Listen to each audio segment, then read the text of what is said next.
the cold and the darkness, in the liminal space. Who lights the way?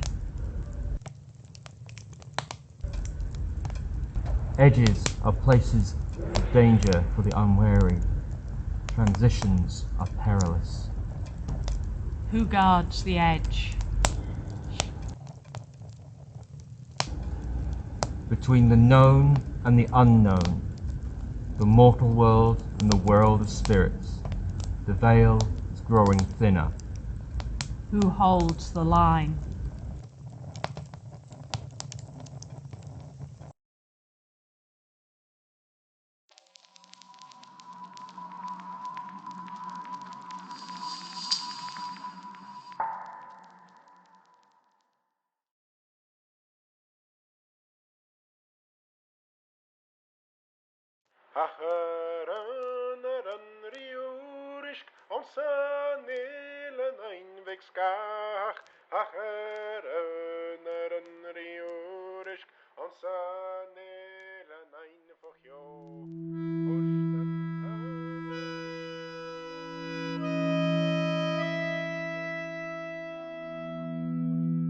From the moment your lungs filled with the new spring air, I have heard the life upon my land sing with your voice.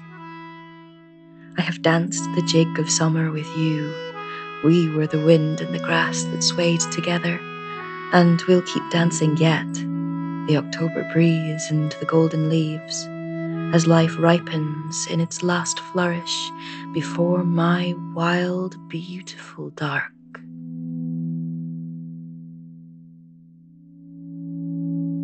The red, red haws hang ripe and round, plump for the finch and the frost.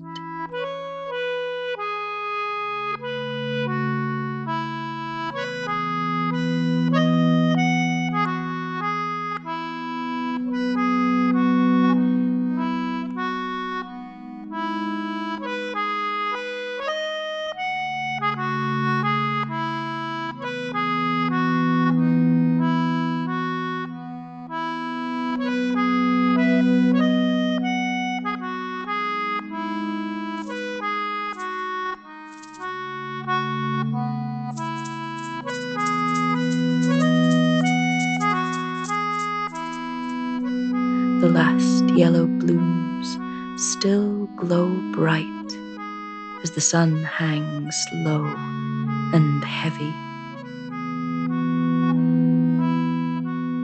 I have seen the life that moves through my sky and sea shine glittering from your eyes.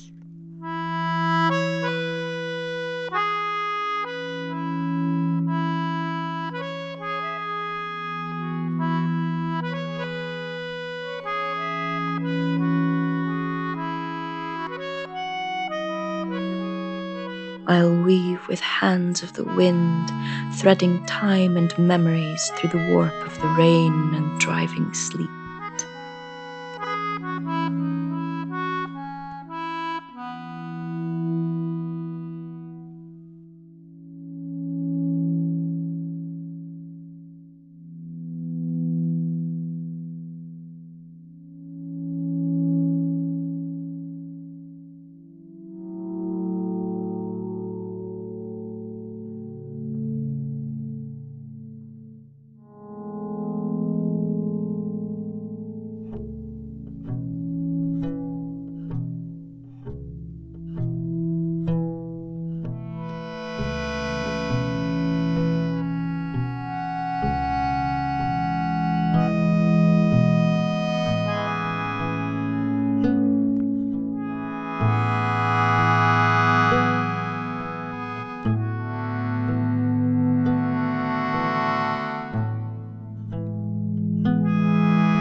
I'll bind up the memories of what we made with all loose threads.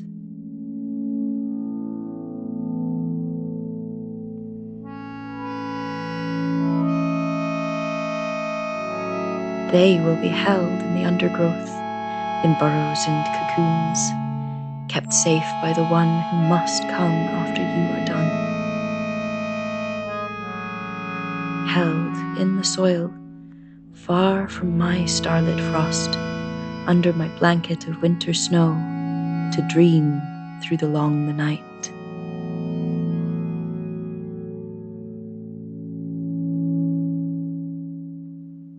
For underneath the earth, to sleep, the seeds of the new year shall go.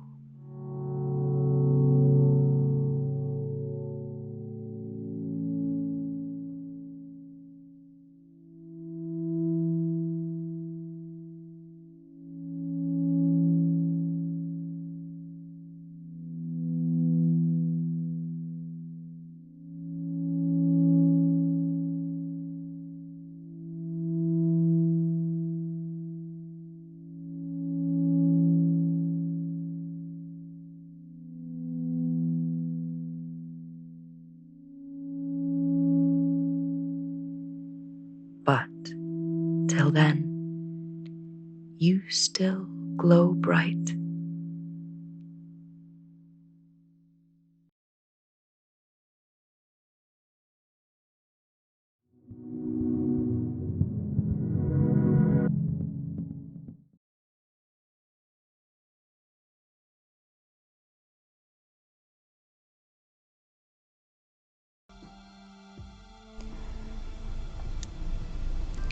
Welcome to summer at the equator. It doesn't matter the day or the month, it's always summer here. An eternal summer season, tropical and glorious. Breathe deeply. The air is warm and smells green. The heaviness of the tropics in your lungs, the vibrancy of growing things. Plant life is effortlessly thriving, green and lush. Sunlight sparkles through the palm fronds as the leaves soak it up. With an eternal summer to encourage growth, the sheer scale of the trees and the forest towers over people, always pushing up and up. Open your eyes and look around. The sea and the sky and the rivers are all one beautiful, endless blue. Isn't it beautiful? A perfect balance between the line of the horizon, the sun, the sky, the sea, the gentle waves and the rolling water.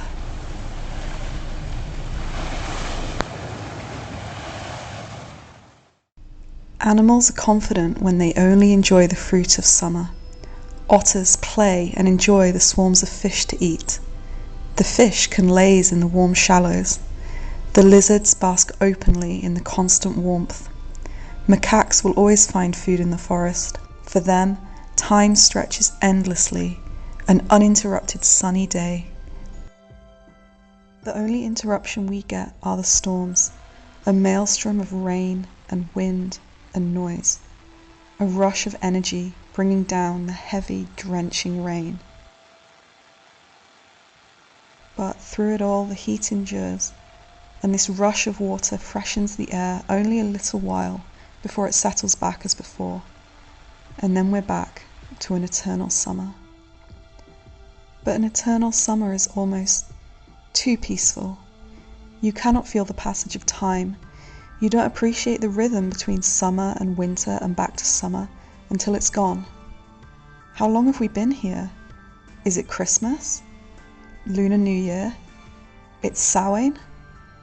It's all the same unbroken environment. It's only from a permanent summer season that you appreciate the darker half of the year and realize how precious the winter is too. You only miss it once it's gone.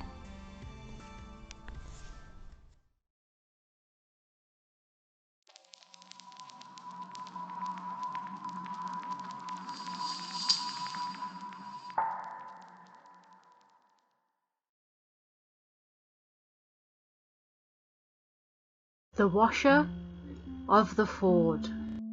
It was a fair wind that blew beneath the stars that night. At dawn The mountains of sky were like turrets of a great dun against the east. But Torquil, the blind harper, did not see these things. Sleep, too, was upon him. He smiled in that sleep, for in his mind he saw the dead men that were the alien people, his foes, draw near the stream that was in a far place.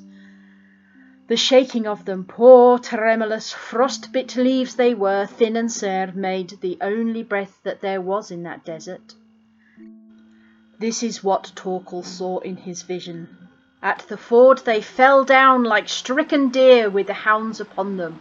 "What is this stream?" they cried in the thin voice of rain across the moors. "The river of blood," said a voice. "And who are you that are in the silence?" "I am the washer of the ford." And with that, each red soul was seized and thrown into the water of the ford. And when each soul was as white as a sheep bone on the hill, it was taken in one hand by the washer of the ford and flung into the air where no wind was and where sound was dead, and was then severed this way and that in 4 whirling blows of the sword from the 4 quarters of the world. Then it was that the washer of the ford trampled upon what fell to the ground, till under the feet of her was only a white sand, white as powder, light as the dust of the yellow flowers that grow in the grass. There is a lonely stream afar in a lone dim land. It hath white dust for a shore it has, white bones bestrew the strand. The only thing that liveth there is a naked leaping sword, but I who a seer am have seen the whirling hand of the washer of the ford. A shadowy shape of cloud and mist, of gloom and dusk she stands, the washer of the ford. She laughs at times and strews the dust through the hollow of her hands. She counts the sins of all men there and slays the red-stained horde. The ghosts of all the sins of men must know the whirling sword of the washer of the ford. She stoops and laughs when in the dust she sees a writhing limb. "Go back into the ford," she says, "and hither and thither swim. Then I shall wash you white as snow, and shall take you by the hand, and slay you here in the silence with this my whirling brand, and trample you into the dust of this white windless sand." This is the laughing word of the washer of the ford along that silent strand. And when we hear the laughter of the sword, oh, the corbies croak, and the old wail, and the women weep. And busy will she be there where she stands, washing the red out of the sins of all this slaying horde, and trampling the bones of them into a white powdery sands, and laughing low at the thirst of her thirsty sword, the washer of the ford. Deep silence there was. The moonshine lay upon the obscure wood, and the darkling river flowed sighing through the soundless gloom. The washer of the ford stooped once more, low and sweet as of yore and forever. Over the drowning souls she sang her immemorial song.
If you should happen to kill a snake in the woods or on the moors or in any other place, then you must be careful to separate the head from the body and to destroy the head. If you do not do that, then the two parts may join together and form a 𝒂𝒐𝒉. The 𝒂𝒑𝒉 is the largest and deadliest of the serpents, so large it can eat sheep or even cattle. They live in caves and in corries.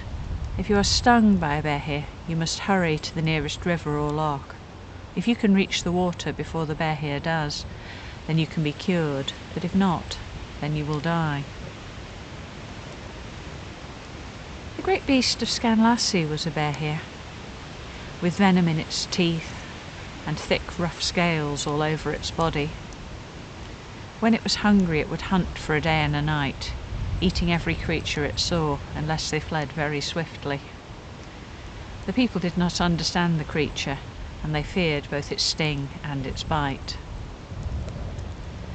One day the beast left its cave and headed down towards the loch. On its way it ate 7 horses. There was a ship at anchor in the loch, and the master of the ship decided that the time had come to make an end to the beast. So he had a bridge of barrels made, and in those barrels he put cruel spikes. On the spikes was placed roasted meat. The smell of the roasted meat drew the 𝒂𝒑𝒉 in, and it began to crawl across the spikes, eating the meat, although the spikes tore at its flesh and hurt it sore. It kept going, hunger drove it on. At a signal from the master, men hidden at the shore cut the ropes and the bridge floated free from the shore, so the 𝒂𝒑𝒉 could not return to the land. When it was close to the ship, another signal, and the bridge was cut free from the ship. Then they began to fire on the creature. Arrows struck it, and the spikes tore its flesh. It moved backwards and forwards, trying to find a way to escape. But it could not, and at last it died, and its body fell and sank into the lake.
The rings of the trees I stitch into the sky.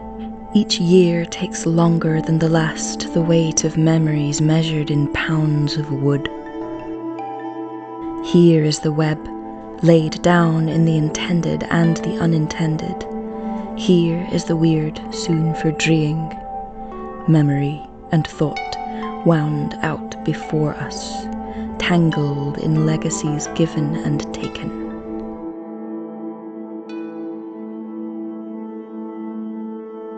Here is the one that came before, He still lingers in the sweet scent of old split fruit, blooming again with the fire of autumn. Here is the web, each thread bowed to trembling by my winds, the words by the turning towards and the turning away. Which threads do you mean to pluck?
The fleece, the down, the flax, bird, beast, plant. The fibres of their being spun into one continuous string. I'll weave with hands of the wind through the warp of the rain and the driving sleet, and turn a string of memories and thoughts into the new year. You, the one who comes after the end, the one who comes at the next beginning.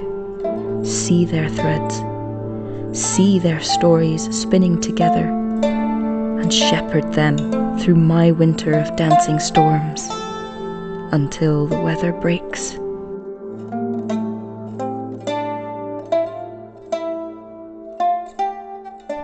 Which strings do you mean to pluck?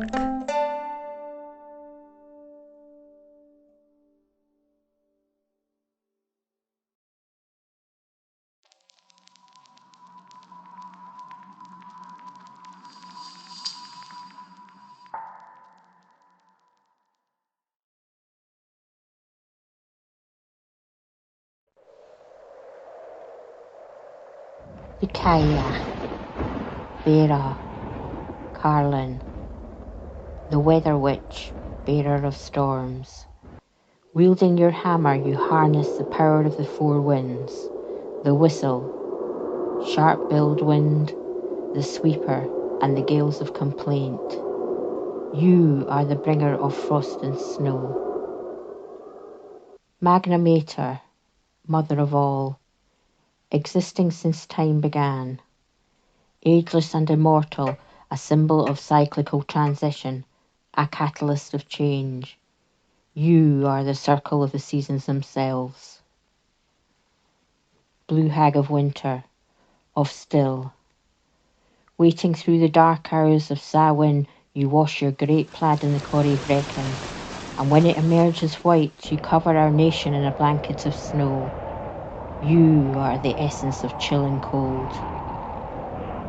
Veiled one, crone goddess, donning dun-coloured plaid, your one eye, face pale and blue, long white hair all speckled with frost.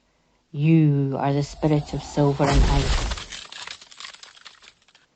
Woman of stones, of the mottled mountains, grieving for your sovereignty of years past. Your tears are the snow melting down the mountainsides into our lochs. Dropping boulders and scattering great rocks, you made the islands and bends of our landscape. You are the source of our waters and tors. Bone mother, hag of the herds, Riding on the back of a grey wolf, you harbour the horned beasts of our lands, and wear the guise of great birds of our skies. You are the protector and warden of our deer. Siren of destruction, caster of creation, striking your staff of demolition, you smother survival and disseminate death. And yet, you are the composer of our Celtic soils. You are the keeper of seed and the goddess of grain. Queen of Samhuinn, O ancient deity, ushering in the cold and dark months from November through to Imbolc, when you drink from the well that brings forth your youth and the renewal of spring. You are the power of both darkness and light.